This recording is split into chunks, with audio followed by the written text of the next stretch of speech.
조사 대상자의 선정이라고 돼 있죠. 자, 대상자 선정은 크게 세 가지가 있습니다. 첫 번째는 정기 선정, 그렇죠? 두 번째는 수시 선정, 세 번째 부가 결정을 위한 조사. 이렇게 보시면 돼요. 정기 선정. 이게 정기 선정이라는 건 여러분들 이제 이건 일하면서도 잘 아시면 돼. 내가 기장을 하더라도 여러분 알고 계시면 되는데 좀 큰 데들, 작은 데 어차피 조사 안 해. 작은 데는 거의 안 해. 얘가 진짜 무슨 자료상 이런 거 아니면, 자료상에서 자료 받고 이런 거 아니면 조사 잘 안 나와. 만약 자료상에서 내가 산 거 있잖아요. 계산서 샀잖아, 세금 계산서. 그것만 조사해. 그것만. 다른 거 그렇게 안 해. 공무원이 일을 그렇게 많이 하면 힘들어요. 굉장히 힘들어. 근데 어쨌든 간에 이게 조사라는 게 함부로 나오면 안 되는 거야, 기본적으로. 그렇죠? 그게 일단 제일 중요해. 그런데 조사를 할 때는 막 하는 게 아니야. 성실도 분석을 다 해. 성실도 분석. 그래서 기장할 때 되게 중요한 거야. 세무조사 안 받는 게 더 중요하죠. 그래서 이게 업자들도 다 알아. 이게 사업 오래 하신 분, 개인 사업자들 대충 알아. 그래서 우리가 소득률이라는 게 있어. 그래서 매출이 얼마면 거의 경비가 몇 프로 정도 있고 이쪽 업종이. 그래서 한 몇 퍼센트 정도 이익률을 낸다. 이게 다 있어, 다. 그렇죠? 그래서 납세자들도 그런 걸 잘 알기 때문에 업을 하나 업종을 막 잡고 있는 애 있으면 계속 거기에 붙는 거야. 기장조차도. 병원 같은 것도 나도 지금 들어와도 안 하거든, 솔직히. 나 들어오면 다 나 제자들 주고 있습니다. 지금 싹 다. 그죠? 그래서 노하우도 내 많이 전수해주고 그러는데 이에서 병원이야. 그럼 자기 친구들 하는데 가려고 하는 이유가 다 맞춰서 한다 이거지. 맞춰서. 그런 생각이 되게 많아. 난 하나도 안 맞추는데 맞춰서 한다는 생각이 되게 많아. 그 맞춰서 한다는 게 여러분들 잘 몰라서 그래. 또 맞추는 게 기술자라는 게 병원을 개업하잖아요. 그럼 첫 해는 적자인 거야. 첫 해는 무조건 적자야. 왜냐면 투자금이 들어갔지. 그렇지? 근데 투자금이 굉장히 많이 들어간다고. 그리고 정률법으로 감가상각하기 때문에 경비가 굉장히 많이 들어가. 이 사람이 오히려 놀라. 자기 좀 벌었거든? 근데 세금 안 내도 된다고 하면. 그래서 자기가 마지막 페이닥터 하면서 냈던 근로소득에 대한 그 원천징수 세액도 다 환급받아요. 근데 2년차, 3년차, 4년차 올 때마다 그 무슨 과냐에 따라서 이익률이 다 달라. 계속 변동이 돼. 그걸 대충 보면 진짜 트렌드가 거의 비슷해. 리스 기간이 끝나는 때 뭐 이런 것들 캐시가 움직이고 하는 게 대부분 비슷해. 그런 것들이 업에 대한 어떤 성실도를 나름 국세청에서 다 관리하는 거야. 그래서 성실도 점수가 다 있어요. 그래서 관할세무서에 가면 알려달라고 하면 알려주는 조사관도 있어. 저희 거래처에 이런데 지금 성실도가 어떻습니까? 사실 대리인이 가는 것보다 회사가 직접 가서 회계 담당자가 있으면 물어보면은 알려주시는 분도 있어. 어떤 분은 그걸 왜 물어봐요? 이런 사람들도 있어. 죄송해요. 그럼 되죠. 그렇죠? 알려주면 우리가 성실도가 좀 낮군요. 저희가 어떻게 하면 됩니까? 이렇게 물어보는 사람도 있어. 실제 우리가 돈을 많이 못 버는데 뭐 이런 얘기를 하기도 하고. 성실도 분석을 다 합니다. 실제. 거기에서 혐의자가 나오는 거야. 이건 납세자 이제 조사관이 뽑은 거야? 아니면 국세청 컴퓨터가 뽑은 거야. 국세청 컴퓨터가 뽑은 거야. 이게 기본적으로. 세무조사도요. 조사팀에서 선정하는 게 아니야. 세무조사도 이렇게 하는 거야. 조사팀이 있을 거 아니야. 이게 과가 다 나와 있어. 그럼 세원정보 분석과라고 있어. 거기서 컴퓨터로 돌려. 성실도 이런 거 다 돌려. 그죠? 그런 다음에 조사팀에 던져주는 거야. 그리고 혐의가 짓고 금액이 크면은 지방국세청에서 움직여. 그러면 거기서 세무조사팀에 체크리스트를 줘요. 이거 중점사항으로 체크해라. 그죠? 그럼 조사팀 그거 가지고 하는 거야.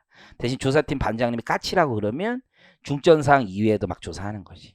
근데 요분이 지금 승진 뭐 너무 자세한 얘기를 해주네. 어쨌든 승진 대상자면 좀 까칠해지고 승진 이미 하고 방금 오신 분이라면 낙천적이죠. 사람이 낙천적이고 하기 때문에 굳이 안 해도 된다. 이게 적당히 해라 그런 거지. 납세자하고 등을 질 이유가 없으니까. 거기서도 과장님한테 다 보고해야 되는데 조사 국장님한테 다 보고하고 지금 한 조사팀이 여섯 명에서 한 팀 움직이는데 10개 20개씩 해. 10개 20개씩. 그중에서 내가 대상자인데 나를 얼마나 푸시를 할지 다른 거 지금 뭐가 걸려있는지 뭐 선수들은 다른 것도 다 얘네 팀이 지금 다른 거 뭐 하고 있는지 막 조사하는 사람도 있어. 그래서 야 저쪽에다 힘을 실었기 때문에 우리는 조용히만 잘하고 있으면 넘어간다. 버티면 된다. 뭐 이런 얘기도 있고 되게 많아 실제로 보면. 그리고 10년 동안 장기조사야. 조사를 10년 동안 한 번도 안 받다 그냥 받아. 그런 거는 장기 미조사라고 해서 너무 조사를 안 받기 때문에 나온 거야. 그렇죠? 장기 미조사. 그래서 이제 느낌이 장기 미조사면 거의 안 가지고 가도 되거든.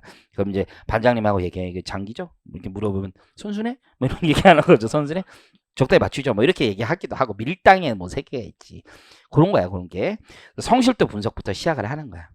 그게 없이 조사하면 큰일 나는 거죠. 조사팀에서 여러분 조사 대상자를 선정하면 난리가 나는 거지. 그럼 내가 조사팀이면 마음에 안 드는 놈이면 내 관할에 있는 놈이면 그냥 죽이는 거지.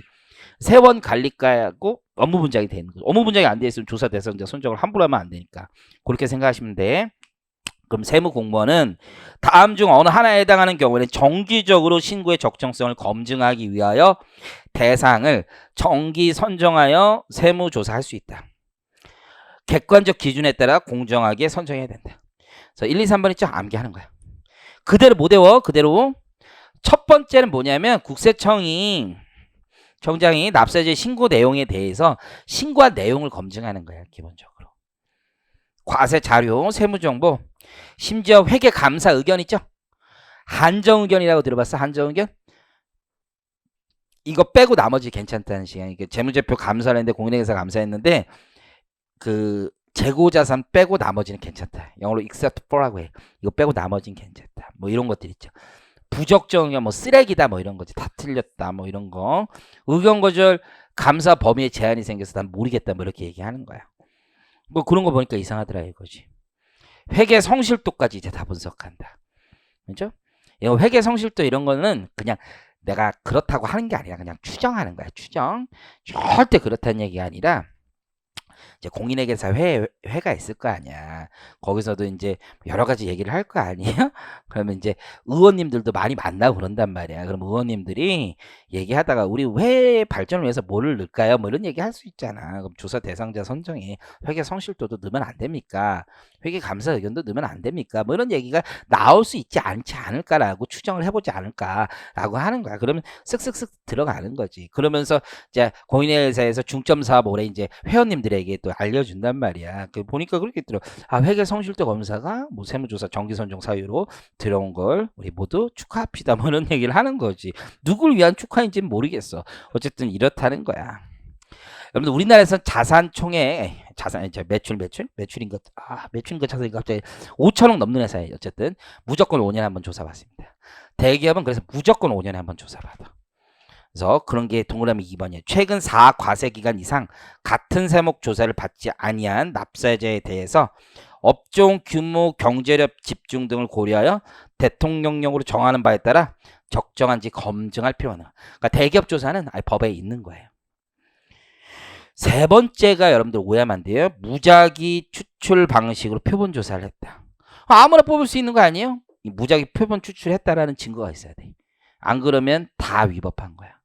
그래서 무작위 표본 추출했다라는 증거가 없으면 안 됩니다. 그리고 실제로 3번은 안 해요. 1번, 2번만 한다고 보면 돼. 현실에서는 거의. 자, 그러면 이게 정기 선정 조사입니다. 정기 선정. 그래서 나중에 과세 관청에 나를 왜 뽑았니? 내가 왜 들어오니? 이렇게 얘기를 했을 때 국세청은 법원에 가서 제출해야 돼. 이런 자료 때문에 뽑았다. 이거 제출하지 못하면 위법한 세무조사가 됩니다. 이거 자료 있어야 돼. 그래서 성실도 검증에 대한 증빙이 있어야 돼. 근데 만약에 내부 보고서 조사해봤는데 이상하더라 이런 건 안 돼. 특히 조사해봤는데 이상하더라 이거는 뽑을 때 이상한 놈을 뽑아야지. 뽑을 때 이상한 놈을 뽑아야지. 뽑지 않은 자기 혼자서 막 이건 안 되는 거지. 이해하시겠죠? 자, 수시 선정, 비정기 선정 조사라고도 합니다. 정기 선정 외에 세무조사를 할 수도 있어요. 성실성 추정 배제 사유가 됩니다. 일치하는 거야. 이런 자료들이 있으면 다 조사해 볼 수 있는 거죠. 그래서 오른쪽에 5가지 아까 외웠던 거죠? 암기하고 말씀드렸어요. 자, 그럼 수시 선정했다라고 하면 그에 대한 입증 책임 누가 지는 거야? 과세관청이 지는 거야. 수시 선정 대상자다.